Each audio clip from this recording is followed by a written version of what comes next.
Are you hear me? Yes, sir. Yes, sir. Yes, sir. Respond. Very good. Good morning. Welcome everyone. Last class আমরা চালান এবং inquest report.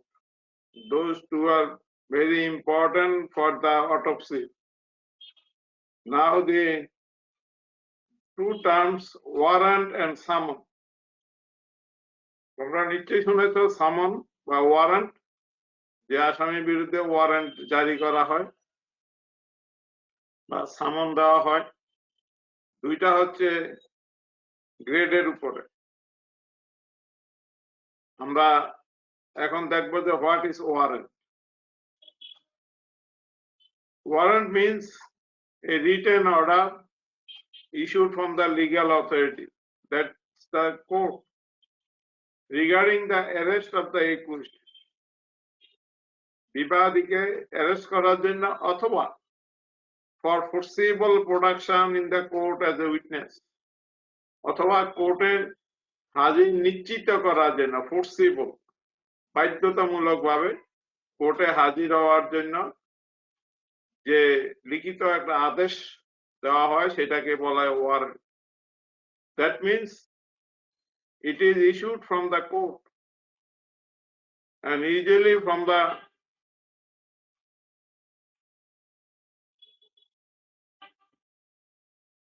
মানে civil অথবা criminal court, যে কোনো court থেকে এটা দিতে পারে। For the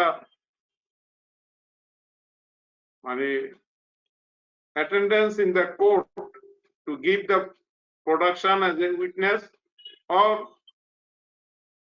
those who are absconding অর্থাৎ যারা পলায়ে আছে তাদেরকে অ্যারেস্ট করার জন্য পুলিশকে নির্দেশ দিতে পারে। এই নির্দেশনামাটাই হচ্ছে ওয়ারেন্ট। অর্থাৎ এটা কোর্ট যখন কেউ কোন নিয়মিত ভাবে ওয়ারেন্টটা ইস্যু করা হয় যখন সামনটা ফেল করে, অর্থাৎ আমরা পরে দেখবো সামনটা যখন ফেল করে তখন যে কোর্টে তাকে হাজির হওয়ার জন্য বলা হচ্ছে কিন্তু সে হাজির হচ্ছে না, সেই ক্ষেত্রে ফোর্স করার জন্য ওয়ারেন্টটা ইস্যু করা। অর্থাৎ ওয়ারেন্টটা দিলে পুলিশ যে কোনো ব্যক্তিকে ওই ওয়ারেন্ট দেখিয়ে অ্যারেস্ট করতে পারে অথবা তার থেকে অঙ্গীকারনামা নিতে পারে যে আগামী ডেটে আমি অবশ্যই কোর্টে হাজির হব। অর্থাৎ এটা একজনকে ফোর্স করা। যদি স্বাভাবিক নিয়মটা ফেল করে তখন এই ওয়ারেন্টটা ইস্যু করা হয়। Non attendance of the court without valid ground amounts to contempt of the court and is punishable law. এখন কেউ যদি কোর্টের এই নির্দেশনামা ফলো না করে, সেই মতো কাজকর্ম না করে, এটাকে কন্টেম্প্ট অফ দ্য কোর্ট অবমাননা বলে গণ্য করা হয় এবং সেটা আইন অনুযায়ী তাকে পানিশমেন্ট দেওয়া হয়। কোর্ট ইচ্ছা করলে তাকে পানিশমেন্ট দিতে পারে। তার মানে ওয়ারেন্টটা হচ্ছে মাস্টটাই হচ্ছে ওয়ারেন্ট। আর সামন হচ্ছে it is a directive order issued by a court compelling the attendance of a witness in a court of law under penalty on a particular day, time and place for the purpose of giving the attendance. আর এটা হচ্ছে court একটা নির্দিষ্ট সময়ের time এবং place, কোথায় হাজির হতে হবে, কোন দিন, কয়টার সময়, সমস্ত কিছু নির্দেশনামা দিয়ে একজনকে কোর্টে হাজির হওয়ার জন্য যে অর্ডার দেওয়া হয়, যে আদেশনামা দেওয়া হয়, ডাইরেক্টিভ অর্ডার, কোর্টে হাজির হয়ে তাকে উইটনেস দেওয়ার জন্য, সাক্ষী দেওয়ার জন্য যে ইস্যু করা হয়, যে আদেশনামা দেওয়া হয় সেটা হলো সামন। এটা কম্পেল না, তাকে আদেশনামা দেওয়া হচ্ছে যে আপনি এই তারিখে এতটার সময় অমুক কোর্টে আপনি হাজির হয়ে আপনি সাক্ষ্য দান করবেন। এটা হচ্ছে জেনারেল একটা অর্ডার, ওটা টাইম, প্লেস, এভরিথিং ঠিক করা হয়। যখন এই সামনটা ফেল করে, একজন সামন দেওয়া হলো উনি ওই দিন কোর্টে গেল না উইদাউট এনি রিজন, কোন কোর্টকে কোনো ইনফরমেশন ছিল না, কারণ কোর্ট আবার সেকেন্ড টাইম আবার সামন দিতে পারে, অথবা কোর্ট ইচ্ছা করলে তার বিরুদ্ধে তখন ওয়ারেন্ট ইস্যু করে। ওয়ারেন্ট ইস্যু করলে তখন আমার যে অথরিটি, মানে বিশেষ করে পুলিশ, তারা কি করে ওইটা, অথবা কোর্টের থেকে কোন লোক যে এটাকে সাবমিট করে এবং সেখানে সে বন্ড সই দেয় যে আমি আগামী ইয়াতে আমি অবশ্যই হাজির হব। তাহলে সামনটা হচ্ছে initial order from the court to attend in the court and to give the witness what he or she know about the matter. It is issued by the court in written, in writing, in duplicate. দুইটা copy issue করা হয়, signed by the presiding officer of the court, এর একজন presiding officer থাকেন, উনি এটা issue করেন, and bears the seal of the court. কোন কোর্ট থেকে দেওয়া হয়েছে সেই কোর্টের নাম, কোর্টের একটা সিল ওখানে প্রয়োগ করা হয়। ক্রাইম নাম্বার, কোন কেস নাম্বার দেওয়া হয়, এবং নেম অফ দ্য একুইজড, বিবাদীকে তার নামটা উল্লেখ করা থাকে, বাদীর নাম এখানে উল্লেখ থাকে না, কারণ ক্রিমিনাল কেসে বাদী হচ্ছে government. Name of the accused person are mention, তাইলে ওই সামনের ভিতরে থাকে একটা, তো আমরা আগেই বললাম ডে, টাইম, প্লেস এবং কোন কোর্টে থাকবে, এর সাথে থাকবে যে ক্রাইম নাম্বার, অর্থাৎ কত নম্বর কেস এটা, এবং এটার বিবাদীর নামটা উল্লেখ করা থাকে, এবং লেখা থাকে এইভাবে যে স্টেট ভার্সেস অমুক অমুক, অমুক খান বা সাহেব আহমদ, যাই হোক, অর্থাৎ স্টেট ভার্সেস অন্য একজনের নাম থাকবে এবং তাদের আদার্স,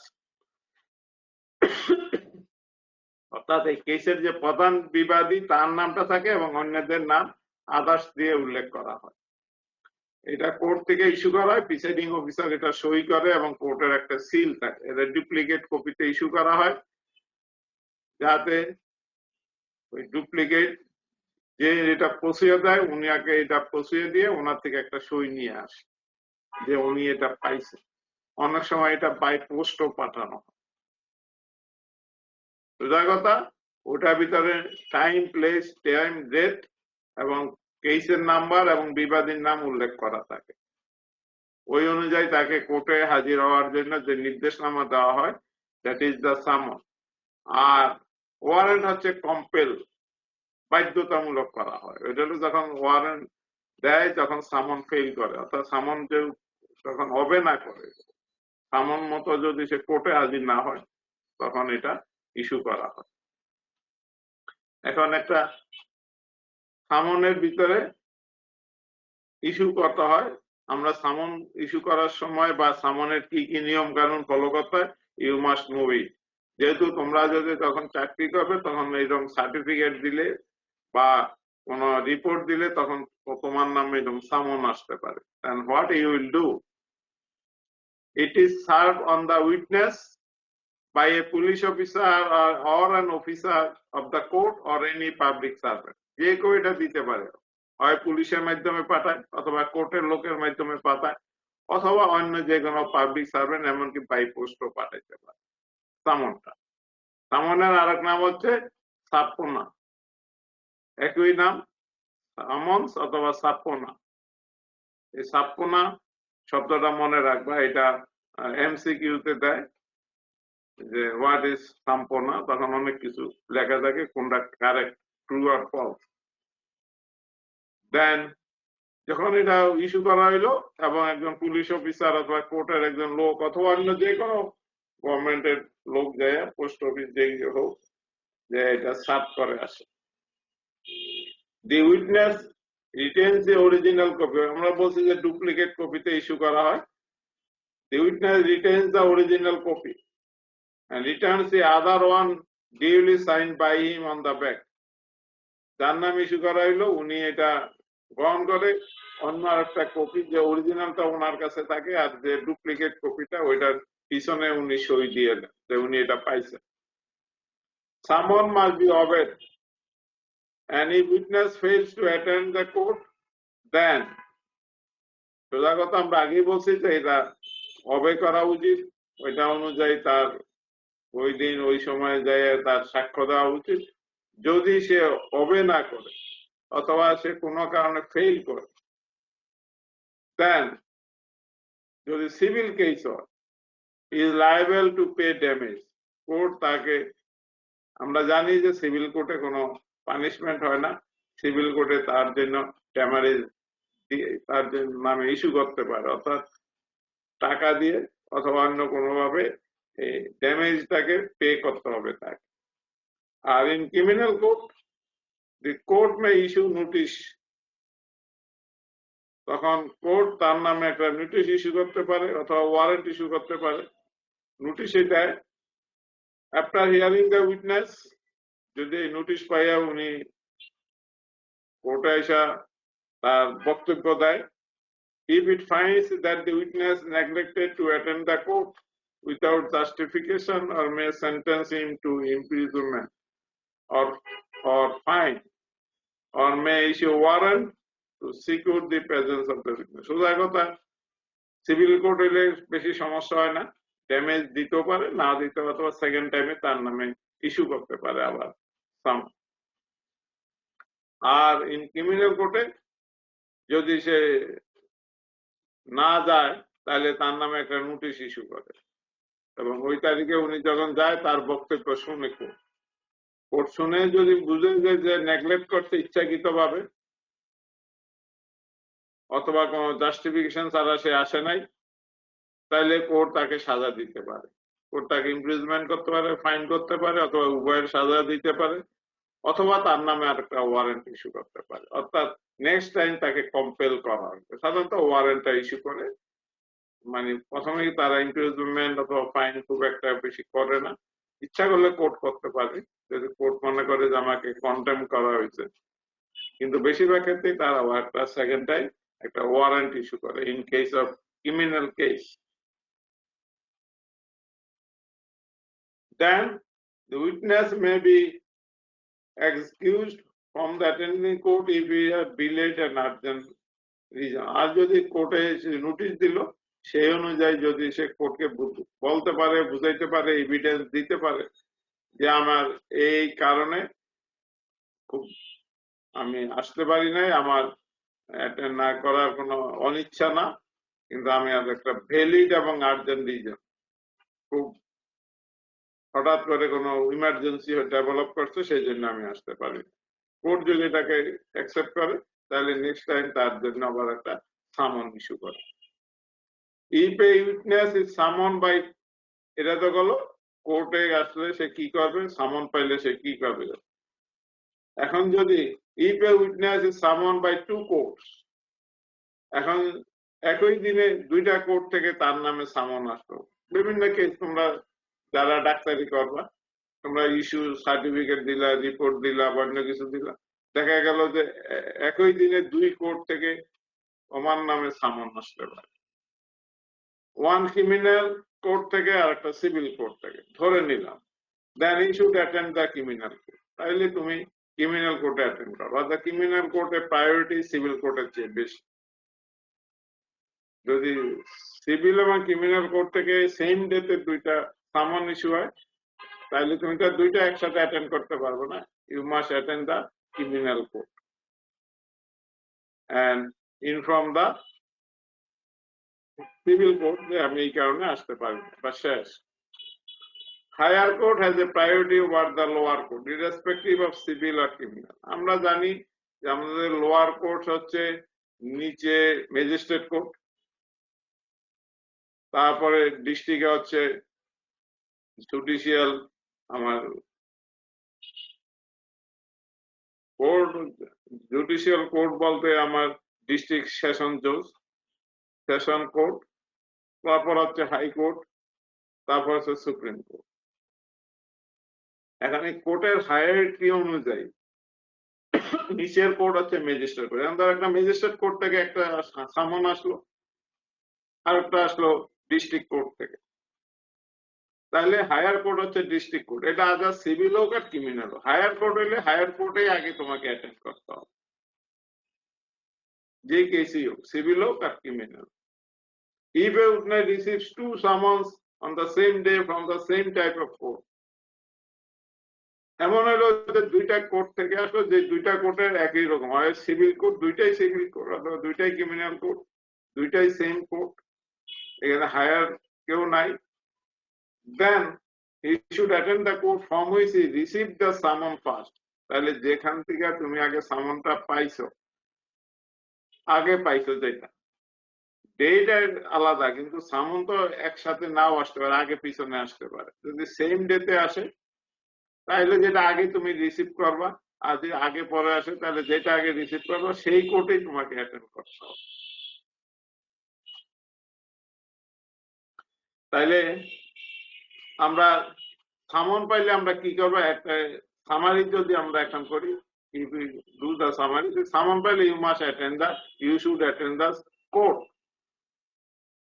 ওখানে যে তোমার যা যা বলতে, তোমার অ্যাটেন্ডেন্স দিয়ে তোমার যেটা উইটনেস সাক্ষ্য হিসাবে যা যা বলার ওইটা ওখানে বলবো, সেটা আমরা আলাদা পাই। কিন্তু কোর্টে হাজিরা দেওয়া হইলো আমরা সামনের কথা। এখন ধরো একই দিনে তোমার হাজির দেওয়ার জন্য দুইটা কোর্ট থেকে দুইটা সামন আসলো, এখন একটা সিভিল কোর্ট আর একটা ক্রিমিনাল কোর্ট, তাইলে তোমাকে must attend the criminal court first, সামন সিভিল কোর্টটা ওই দিনের জন্য অ্যাভয়েড করবে, আরেকদিন আবার ওখান থেকে আরেকটা সামন আসবে।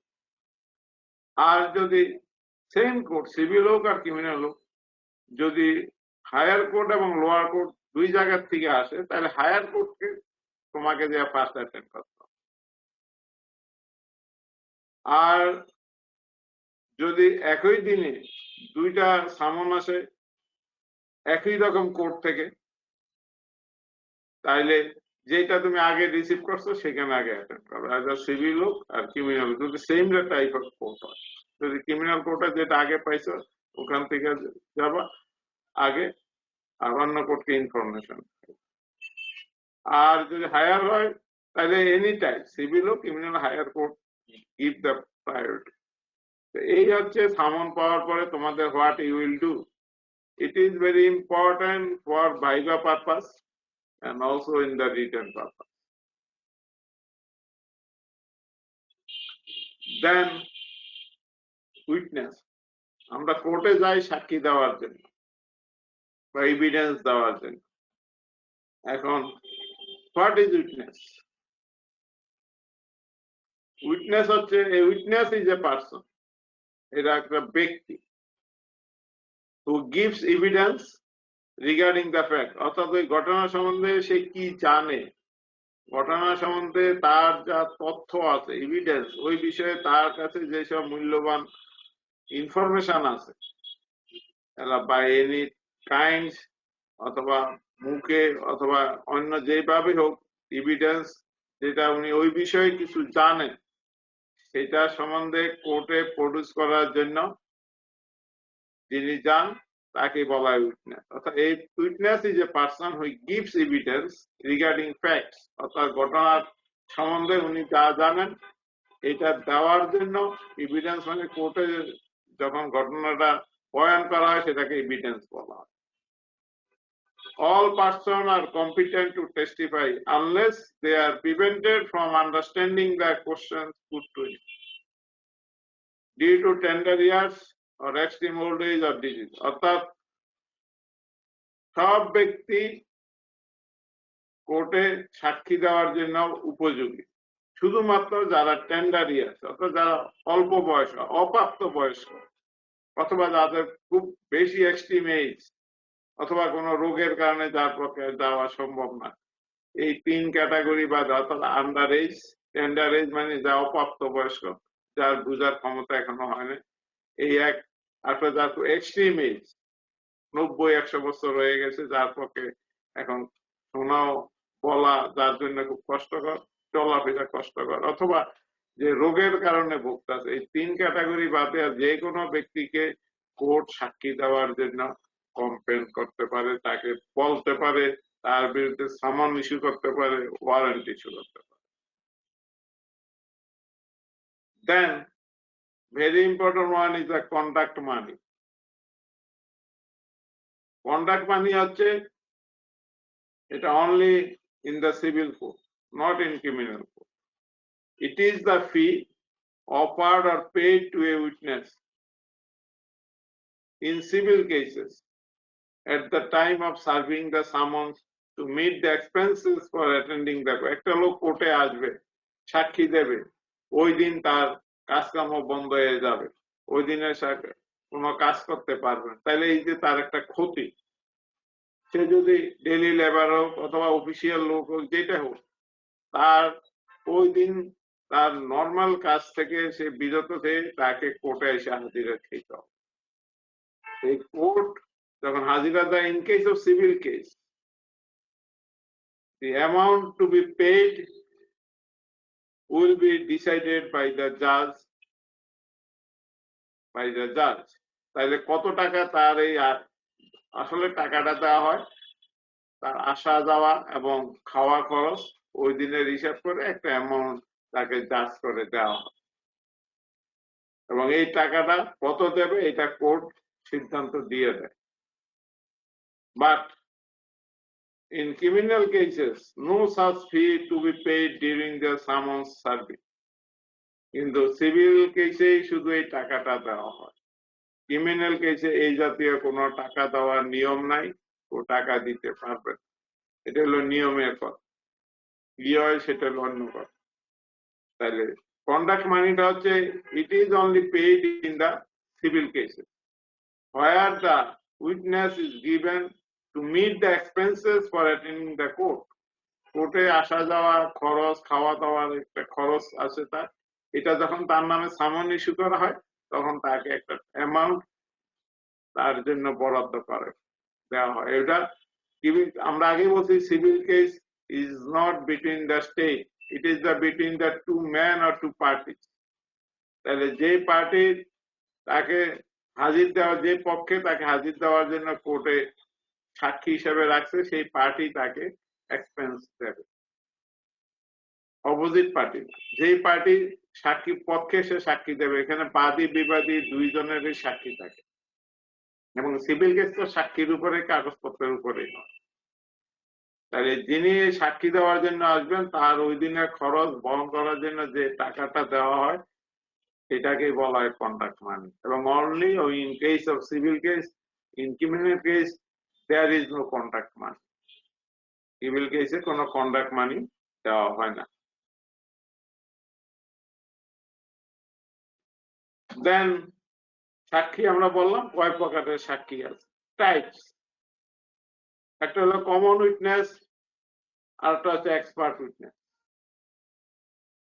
ইউজুয়ালি টু টাইপস, আরো অন্যান্য উইটনেস আছে, আমরা পরে দেখবো। Usually two types, common witness and expert witness.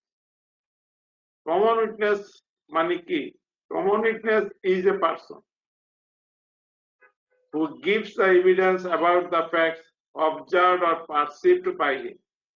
অর্থাৎ সাধারণভাবে একটা লোক যে ঘটনাটা যেটা নিয়ে কেস হয়েছে সেটা সে দেখছে, জানছে, শুনছে, বুঝছে, বা এই বিষয়ে সে জানে, এইসব বয়ান করার জন্য, এইসব ওখানে বলার জন্য যিনি কোর্টে যান তাকে বলা হয় কমন।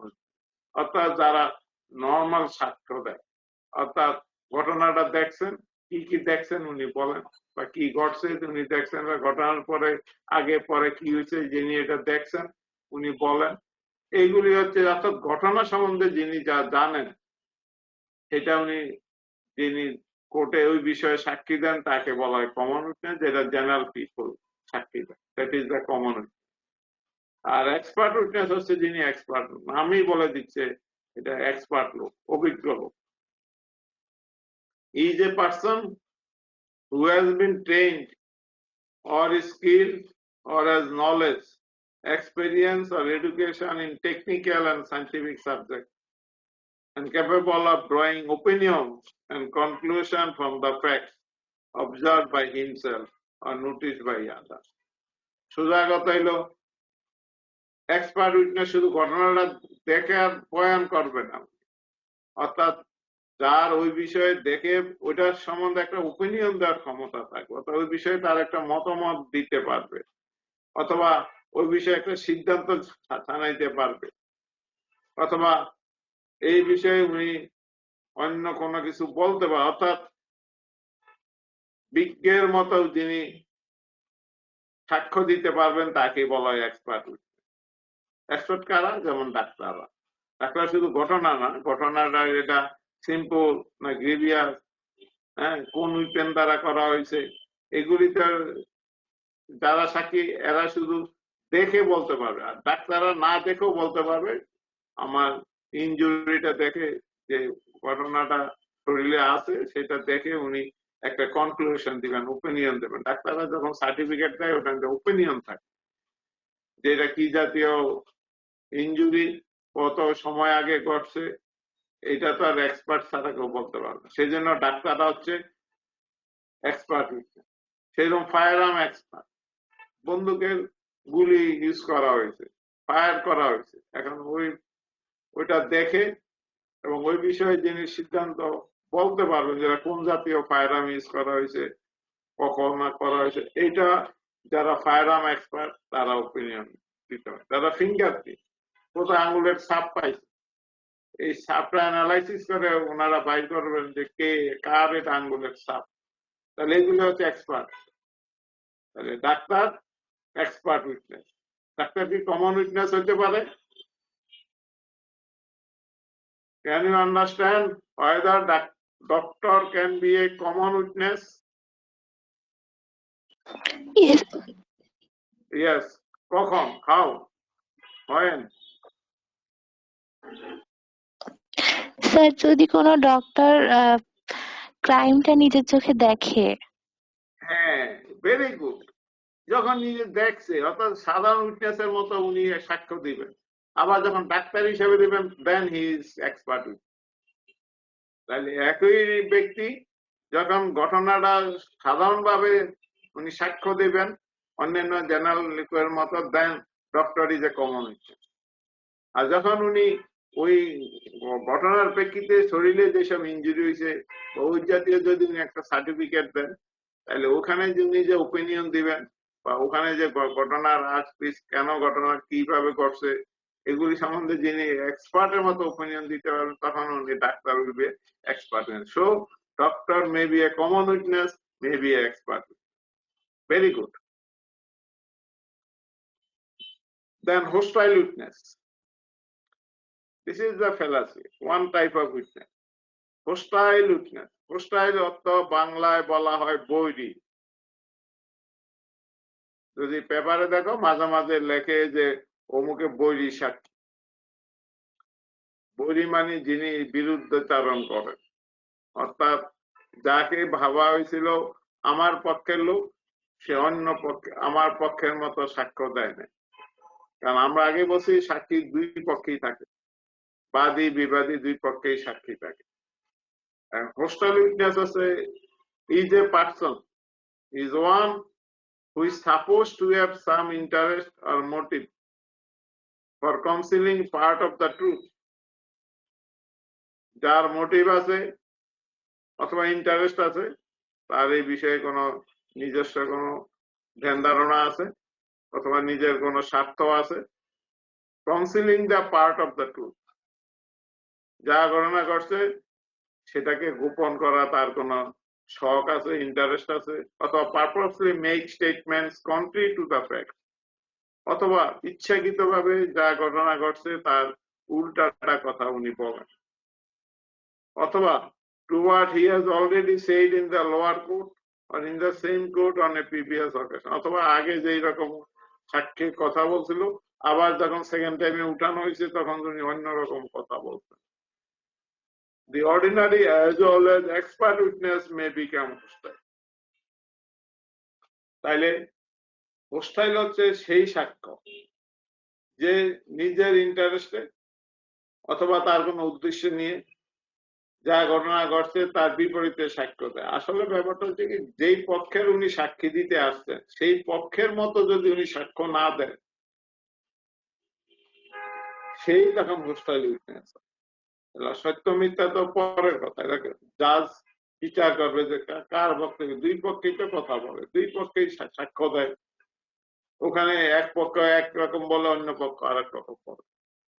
এখন যেই পক্ষের উনি সাক্ষী দিতে আসছেন সেই পক্ষের মতো যদি উনি সাক্ষ্য না দেন, অথবা অনেক কিছু পারপাসলি উনি কিছু মিথ্যা বয়ান দেন, অথবা পার্টলি সত্য বলেন পার্টলি মিথ্যা বলেন, অর্থাৎ উনি এই পক্ষের যে পক্ষের সাক্ষ্য সেই মতো উনি সাক্ষ্য না দেন, তাইলেই সে হোস্টাইল উইটনেস হবে।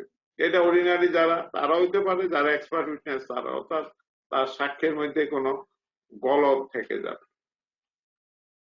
তাইলে হোস্টাইল উইটনেসটা কিন্তু এমনি ডিক্লেয়ার হবে না।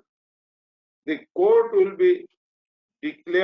declare a witness as hostile on the suggestion of the lawyer of the party who has summoned the witness or prosecution lawyer. সোজা কথা, যে তাকে আনছে, প্রসিকিউশন লয়ার হলো গভর্নমেন্ট পক্ষে, আর অন্য পক্ষে যিনি লয়ার থাকেন, যেই পক্ষে উনি সাক্ষ্য দিতে আসছেন সেই পক্ষের লয়ার তখন কোর্টকে সাজেস্ট করে যে স্যার অথবা হিজ এক্সেলেন্সি, কোর্টে সাধারণত হাইজার স্যার বলতে হয় অথবা হিজ এক্সেলেন্সি বলতে হয়, যে এই সাক্ষ্য আমার পক্ষে সাক্ষী দেওয়ার কথা কিন্তু সে আমার বিপরীতে সাক্ষ্য দিচ্ছে, তাকে হোস্টাইল উইটনেস বলা হোক।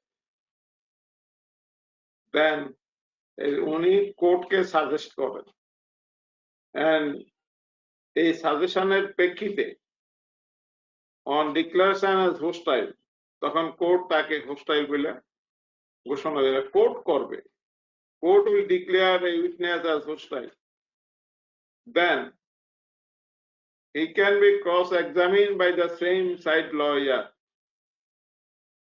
আমরা এরপরে দেখবো যে কোর্টে যে সাক্ষী দেয় ওখানে ডিপোজিশন বলা হয়, ওখানে 4টা স্টেজ আছে। একটা স্টেজের একটা স্টেজ হলো cross examination, second stage. First স্টেজে কোর্টে উনি যা জানেন প্রডিউস করেন, এবং সাধারণত ক্রস এক্সামিন করে অপোজিট সাইডের লয়ার, অর্থাৎ উনি যা বলছেন তার বিরুদ্ধে অপোজিট সাইডের লয়ার তাকে জেরা করে, সেটাই বলে ক্রস এক্সামিনেশন। এখন যেহেতু ক্রস এক্সামিন করে যিনি সাক্ষী আনছেন যেই পক্ষে অপোজিট সাইডের উকিলে করে, কিন্তু হোস্টাইল উইটনেসের বেলায় উল্টা, যে তাকে সাক্ষ্য দেওয়ার জন্য আনছে যেহেতু সে তাকে হোস্টাইল বলে ডিক্লেয়ার করছে, তখন এই সেম সাইডের অর্থাৎ যিনি তাকে সাক্ষ্য আনছেন যেহেতু এখন আর তার পক্ষে সে কথা বলছে না অথবা তার মন মতো হচ্ছে না, তখন উনি তখন তাকে ক্রস এক্সামিন করে। এইটাই হলো এক্সেপশন যে cross examine usually done by the opposite সাইডের লয়ার, কিন্তু এই ক্ষেত্রে সেম সাইডের লয়ার তাকে ক্রস এক্সামিন করেন as he or she is declared by the court as hostile, মানে বৈরী, অর্থাৎ আমার পক্ষে কিন্তু আমার বিরুদ্ধে সে এখন চলে গেছে, এটাকে বৈরী বলা হয়, বাংলায় বলা হয় বৈরী সাক্ষী। তাহলে হোস্টাইল উইটনেস হচ্ছে এটা ডিক্লেয়ার বাই কোর্ট, কোর্ট তাকে ডিক্লেয়ার করবে by the suggestion of the lawyer of the party who brought in to the court, অর্থাৎ যে তাকে সাক্ষ্য দেওয়ার জন্য কোর্টে আনছে সেই পক্ষের উকিল, তাহলে গভর্নমেন্ট পক্ষের হইলে পাবলিক প্রসিকিউটর, আর অপোজিট সাইডের পাবলিকের হইলে যিনি আসামি পক্ষের তার হইলে বলা হয় লয়ার।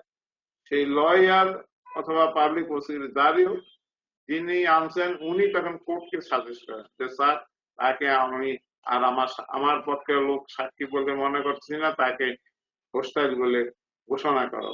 কোর্ট যখন হোস্টাইল বলে তাকে ডিক্লেয়ার করবে, দেন দা যিনি তাকে আনছেন সেই পক্ষের লয়ার, পাবলিক প্রসিকিউটর হোক আর এমনি লয়ার হোক, তখন উনি তাকে ক্রস এক্সামিন করবেন, অর্থাৎ উনি যা বলবেন ওনার তখন তাকে জেরা করবেন। জেরাটা সাধারণত অপোজিট পার্টি করে, but only in case of hostile witness the cross examine is done by the same side of court who brought in to the court as witness. কিন্তু সে যেহেতু তার বিপক্ষে চলে গেছে, তার মতো সে সাক্ষ্য দেয়নি, তখন সেই তাকে ক্রস এক্সামিন করে, জেরা করে। ক্রস এক্সামিন মানে জেরা করা। আর পারজুরি, এই দুইটার ডিফারেন্স আমরা একটু দেখতে হবে, জানতে হবে। পারজুরি হচ্ছে if a person under oath, কোর্টে যখন কেউ সাক্ষ্য দেয় তখন তাকে ওথ নিতে হয়। ওথ আমরা এরপরে দেখবো ওতে কি বলে। If a person under oath gives a willful, false or fabricated evidence in a court of law. একটা লোক সাক্ষ্য দিতে আসলো, কোর্টে কথা বললো। এখন কোর্টের জাজ যদি বুঝে যে সে ইচ্ছাকৃতভাবে মিথ্যা কথা বলতেছে অথবা বানানো কথা বলতে, ফেব্রিকেটেড এভিডেন্স মানে নিজে বানায়া কিছু কথা বলছে, অথবা উইলফুল ফলস মানে ইচ্ছাকৃত মিথ্যা সাক্ষ্য দিচ্ছে, মিথ্যা কথা বলতেছে অথবা বানানো কথা, সে কোনো ঘটনা বলতেছে বা ওই বিষয়ে কোনো এভিডেন্স দিচ্ছে, কোনো কিছু কোর্টে প্রডিউস করতেছে যেটা বানান, ঘটনার সঙ্গে এটা কোনো মিল নেই, যদি কোর্ট মনে করে সেটাকে বলা হয় পারজুরি। It occurs if the person earlier statement on the oath regarding the fact and subsequent statement on oath are opposite to each other. দেখো পারজুরি আর এটা পার্থক্যটা হচ্ছে, পারজুরি হচ্ছে যিনি আছেন উনি কোর্টকে রিকোয়েস্ট করে, সাজেস্ট দেয় কোর্টকে যে স্যার তাকে পোস্টাল বলে গণনা, আর এখানে কোর্ট নিজের থেকেই তাকে পারজুরি হিসাবে কোর্ট তাকে সাব্যস্ত করে, কোর্ট তাকে মানে লায়াবল করে এবং এটার জন্য কোর্ট তাকে সাজা দেয়। অর্থাৎ যিনি কোর্টে আইসা ওথ নিয়ে, অর্থাৎ ওথ মানে হচ্ছে যিনি ভগবান, ঈশ্বর, আল্লাহ যার নামে, ওই নামে একটা ধর্মগ্রন্থ, এটা আমরা এরপরে দেখবো, এইটার উপর হাত রেখে উনি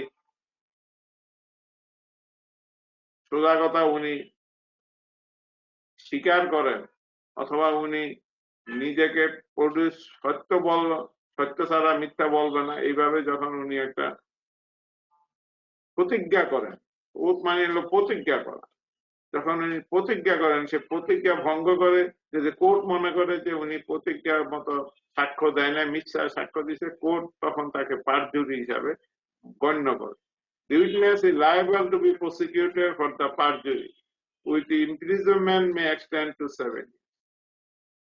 কোর্ট তখন তাকে ইচ্ছা করে যে তুমি মিথ্যা কথা বলছো, তোমার সাজা হবে। কোর্ট তখন তাকে ইচ্ছাকৃত মিথ্যা বলার জন্য অথবা ফেব্রিকেটেড অর্থাৎ বানানো কোনো কিছু তথ্য দেওয়ার জন্য তাকে সাজা দিতে পারে, এটাকে বলা হয় পারজুরি। তাহলে পারজুরি হচ্ছে কোর্ট নিজের থেকে সিদ্ধান্ত নিল যে না এই লোকটা মিথ্যা কথা বলতেছে, বানানো কথা বলতেছে, এটা হলো কোর্ট নিজের থেকে সিদ্ধান্ত নেয়। আর হোস্টাইল হচ্ছে সাজেশন অফ দা লয়ার, লয়ারের সাজেশনে কোর্ট তাকে ডিক্লেয়ার করে হোস্টাইল। হোস্টাইলটা হচ্ছে কোর্ট ডিক্লেয়ার করবে but by the suggestion of the lawyer of the same side. আর পারজুরি হচ্ছে কোর্ট নিজের থেকেই সিদ্ধান্ত নেবে যে এই লোকটা মিছা কথা বলতেছে, তখন তাকে লায়াবল সাজা দিতে পারে। তাহলে আমরা এবারে একটু দেখি at a glance what is the difference between hostile witness and perjury. আমরা hostile witness definition অনুযায়ী, according to definition, hostile witness is one who is supposed to have some interest or motive for concealing part of the truth and gives completely false evidence. অর্থাৎ hostile ওই ব্যক্তি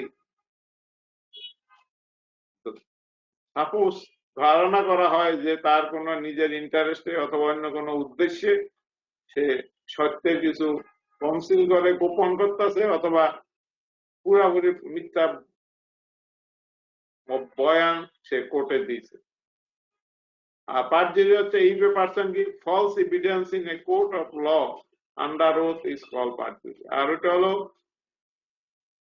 প্রতিজ্ঞা করে, oath নিয়ে যিনি কোর্টে মিথ্যা সাক্ষ্য দিয়েছেন,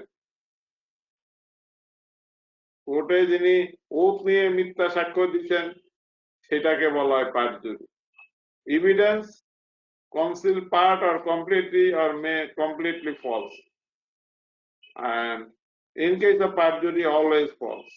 অর্থাৎ পারজুরিতে পুরোটাই মিশা, আর হোস্টাইল উইটনেসে পার্টলি হইতে পারে, কমপ্লিট হইতে পারে, আর কনসিলও করতে পারে, কিছু গোপন করতে পারে অথবা পুরা মিশা কথা বলতে, আর ওই ক্ষেত্রে পুরাটাই মিশা in case of perjury. And hostile witness যিনি, উনি may or may not under oath, উনি ওথ নিয়েও বলতে পারেন, ওথ ছাড়াও বলতে পারেন। আর পারজুরিতে অলওয়েজ ওথ। এন্ড পানিশমেন্ট হচ্ছে in case of hostile witness up to 3 years, in case of perjury up to 7 years। এটার মেইন ডিফারেন্সটা আমি যেটা বলবো যে by the suggestion of the lawyer same side a person is declared as hostile witness, আর ওখানে হচ্ছে court নিজের থেকেই তাকে ডিক্লেয়ার করে অ্যাজ পারজুরি।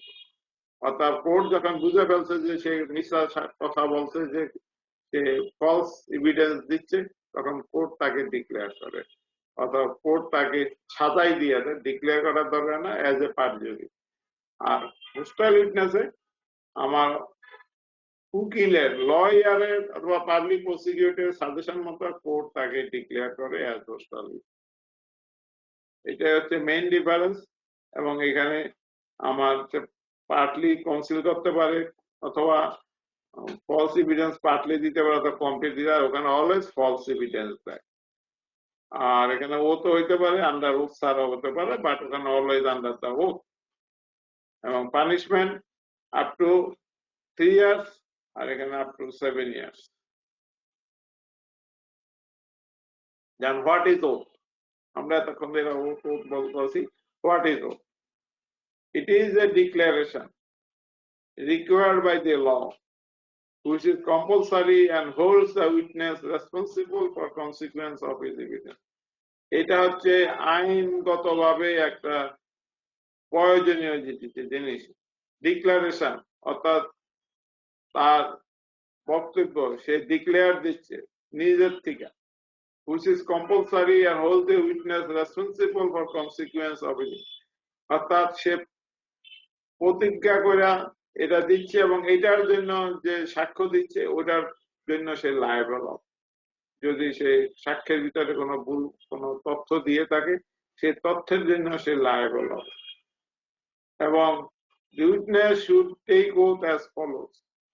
কোর্টে কি করে, সাধারণত ধর্মগ্রন্থ একটা রেখে দেয়, তোমার নাটকে বা ইয়াতে দেখো, সিনেমাতে বা যেখানে একটা ধর্মগ্রন্থ একটা উপরে কাপড় দিয়ে মোড়ানো থাকে, সেটার উপরে উনি হাত রেখে তারপরে উনি এই ওথ নেন, উনি সাক্ষ্য দেন। এটা সাক্ষ্য দেওয়ার আগে এই ওথটা নিতে হয়। ওতে উনি কি বলেন, আই ডু সোয়ার দ্য নেম অফ গড। আমি ঈশ্বরের নামে আমি প্রতিজ্ঞা করে বলিতেছি, that what I shall state shall be the truth।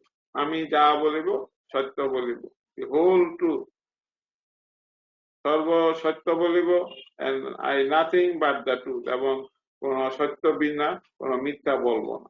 বাংলায় বলে, আমি সত্য যা বলিব সত্য বলিব, সত্য সর্বাংশে সত্য বলিব এবং সত্য বই মিথ্যা বলিব না। বাংলায় বলে, child below 12 years is not required to take oath। যদি সাক্ষ্য কোনো বাচ্চা হয়, যদি তার বয়স 12 বছরের নিচে হয়, তাহলে তাকে ওথ নিতে হয় না। 12 বছরের উপর হলেই তাকে ওথ নিতে হবে। এইটা মনে রাখবা যে 12 বছরের নিচে হলে তাকে প্রতিজ্ঞা করতে হয় না, কোর্টে যায় তাকে ওথ নিতে হয় না। ওথটা হচ্ছে কোনো কিছু কোর্টে বলার আগে প্রথমেই ওথ নিতে হয়। এবং একটা ধর্মগ্রন্থ উপরে হাত রেখে, 2 হাত রেখে উনি এই প্রতিজ্ঞাটা করেন যে আমি যা বলিব সত্য বলিব, সর্বাংশে সত্য বলিব এবং সত্য বই মিথ্যা কিছু বলিব না। এইটাই হচ্ছে ওথ। এবং it is compulsory and required by the law। এটা কম্পালসারি, এটা করতেই হবে এবং তাকে আইন মতে এটা করতে হবে এবং এটা তার জন্য বাধ্যতামূলক। তো ওথ হচ্ছে যেটা সে প্রতিজ্ঞা, সোজাগত প্রতিজ্ঞা।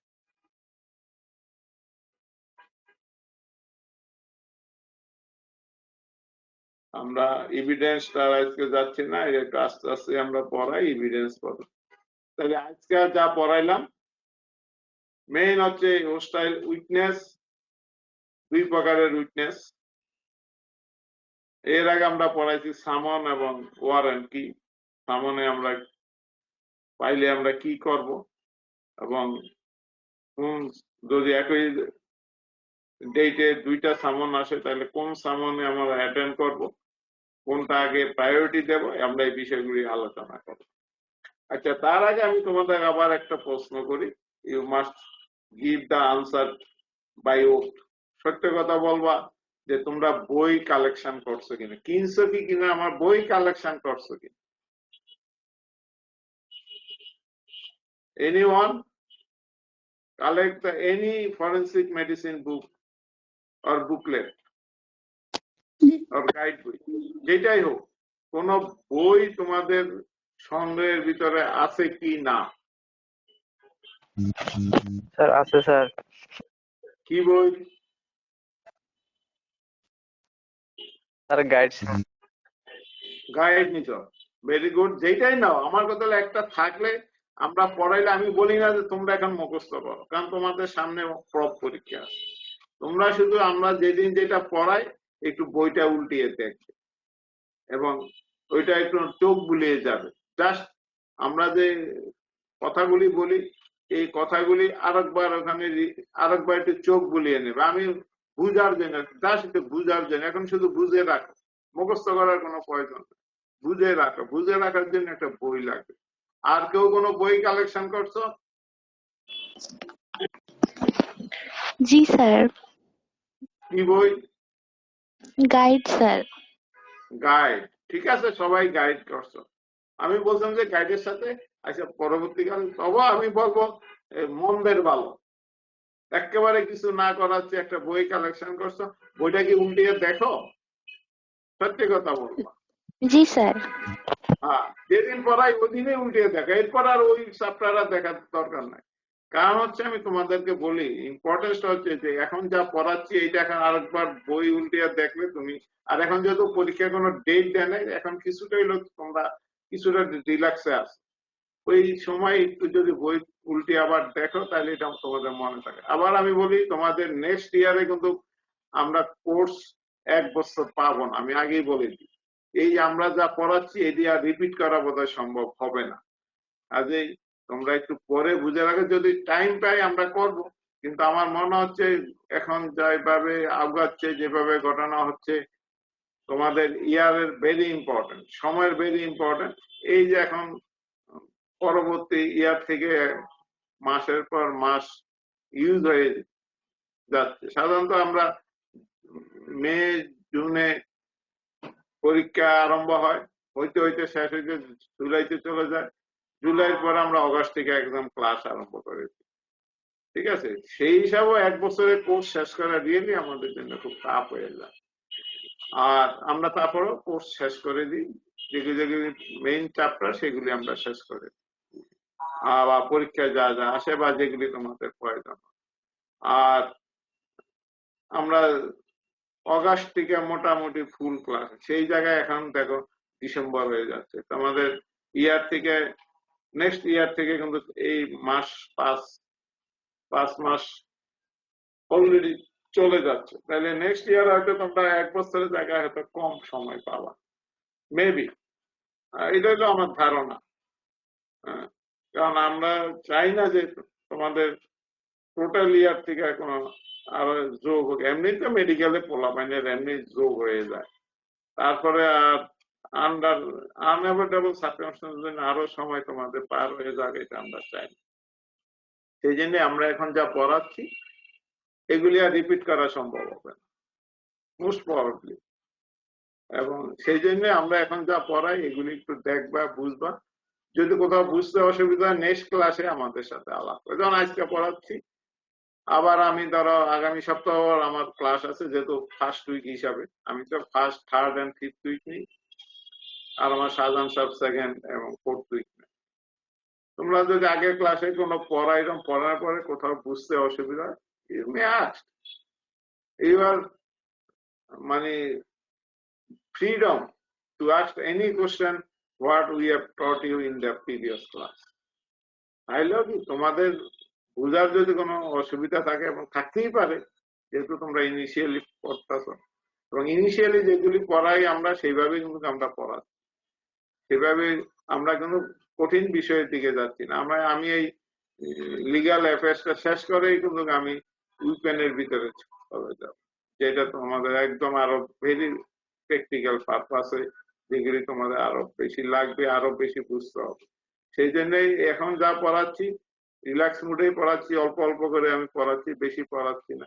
কিন্তু এটা একটু দেখো, পড়ো, গাইড বই দেখো, অসুবিধা নেই। ওখানে গাইড বই কিন্তু অনেক ভুল থাকে। এই আজকে পড়ানোর পরে এখন যদি তুমি দেখো তাহলে গাইড বই কোথায় ভুলটা আছে, ভুলটা তুমি বুঝতে পারবে। এবং সেখানে যদি তোমার কনফিউশন থাকে, you may ask in the next class. এটাই হলো আমার সাজেশন।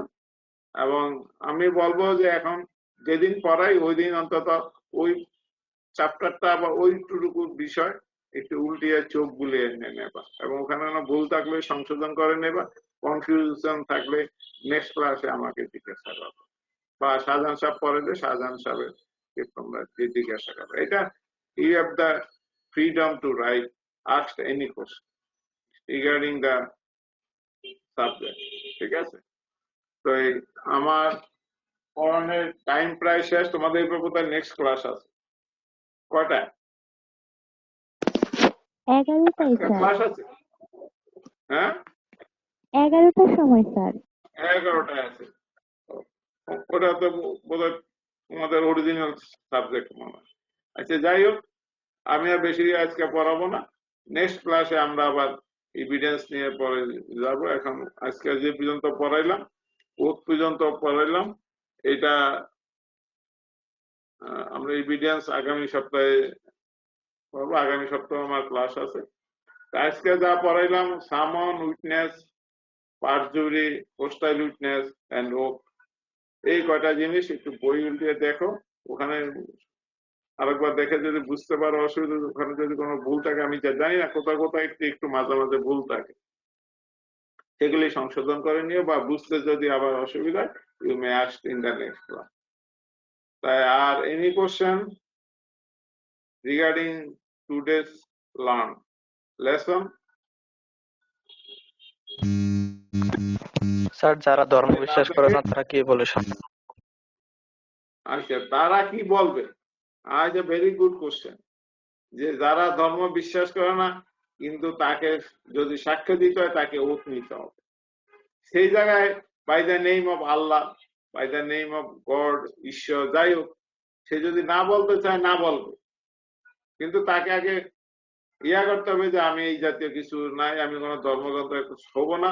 কিন্তু পরবর্তী কথাগুলি তো আর বলতে অসুবিধা নেই, যে আমি যাহা বলিব সত্য বলিব, সত্য বই মিথ্যা বলিব না, আমি কোনো কিছু গোপন করিব না। এই কথাটা তো কোনো ধর্মগ্রন্থের প্রয়োজন নাই, তার কোনো কিছুর প্রয়োজন নেই। এইটুকু ও তাকে নিতে হবে। হয়তো ধর্মগ্রন্থের উপরে সে হাত রেখে সে প্রতিজ্ঞা করলো না, কিন্তু তাকে ওত নিতে হবে, এবং ওদের সে ধর্মগ্রন্থ বাদও সে ওত নিতে পারবে, যদি সে ওইভাবে কোর্টে প্রডিউস করে যায় am not any trust on any religion. যে কোনো ধর্ম, যদি খ্রিস্টান হয় সে বাইবেল তার উপরে হাত রাখবে, বা বৌদ্ধ হইলে তাদের যে ত্রিপিটক আছে তার উপরে রাখবে। সেটা হলো ধর্মগ্রন্থের উপরে। এটা আমাদের একটা, যারা ধর্ম বিশ্বাস করি তাদের একটা বিশ্বাস, যে ধর্মগ্রন্থের উপর হাত রেখে আমরা সাধারণত মিথ্যা কথা বলি না। সেই জন্য কোর্ট এই এভিডেন্সটাকে, এই জিনিসটাকে কোর্ট আমাদের সাক্ষীর প্রথমেই এই সাক্ষ্য দেওয়ার আগে এটা তার থেকে প্রতিজ্ঞা করে আনে। কাজে এটা কোনো প্রবলেম না। তো যদি ধর্মগ্রন্থ আপনার রাখতে চায়, না রাখবে, কিন্তু তাকে ওত নিতেই হবে, তাকে প্রতিজ্ঞা করতে হবে যে আমি সত্য বলিব, সত্য বই, মিথ্যা কিছু বলিব না, কোনো কিছু গোপন করিব না। এটা তাকে বলতেই হবে, মাস্ট। আর এনি কোশ্চেন? আচ্ছা, আমি আর একটু বলি, এই যে যে কদিন যা পড়াইছি, বই উল্টিয়ে একটু দেখছিলাম? জি স্যার। হ্যাঁ, দেখবা। তোমাদের স্বার্থেই আমি বলছি, তোমাদের স্বার্থ মানে আমার স্বার্থ। তোমরা আমার স্টুডেন্ট, তোমাদের স্বার্থটাই আমার স্বার্থ, আমার তো আলাদা কোনো স্বার্থ না। তোমাদেরকে যদি আমি একটু শিখাইতে পারি, বুঝাইতে পারি, একটু লেখাপড়া আগুয়ে দিতে পারি, এইটাই হচ্ছে আমার সাকসেস। এর বেশি আর কি। তুমি পড়বা, তুমি শিখবা, তুমি সার্টিফিকেট নিবা, তুমি এটার কাজ করবা, এটার প্রয়োগ করবা, সবই তো তোমাদের আছে। আমরা শুধু তোমাদেরকে একটু সাপোর্ট দিচ্ছি, আর কিছুই না। Teacher can give you the support, but everything depends upon you. তো তোমরা ভালো থাকো, সুস্থ থাকো, এবং এই করোনার ভিতরে সুস্থতা হইলো আগে, ভালো থাকাটা আগে, এবং এমন কিছু করবা না যাতে তোমার ওই রকম কোন সম্ভাবনার কাছাকাছি তুমি যাও। একদম বিনা কারণে বাইরে যাবা না, মাস্ক ছাড়া বাইরে আসবা না, এবং বাইরে থেকে আসলে অবশ্যই হাত ধোবা এবং পারলে কাপড় চোপড় পাল্টে ফেলবা। এটা কিন্তু এখন, এবং সামনে আমাদের করোনার ইয়াটা আরো বাড়ার একটা আমরা দেখতে পাচ্ছি, এবং সবাই বলতেছে যে সামনে এক্সপার্ট যারা তারাও বলতেছে সামনে আরো বাড়বে। কাজেই এই পিরিয়ডটা নিজেকে সেফে রাখো, ভালো থাকো, সুস্থ থাকো, এবং আমরা সকলে সকলের জন্য দোয়া করব, আশীর্বাদ করবো। এইটাই হলো আজকে আমি মনে করি। তো সবাই ভালো থাকো, সুস্থ থাকো।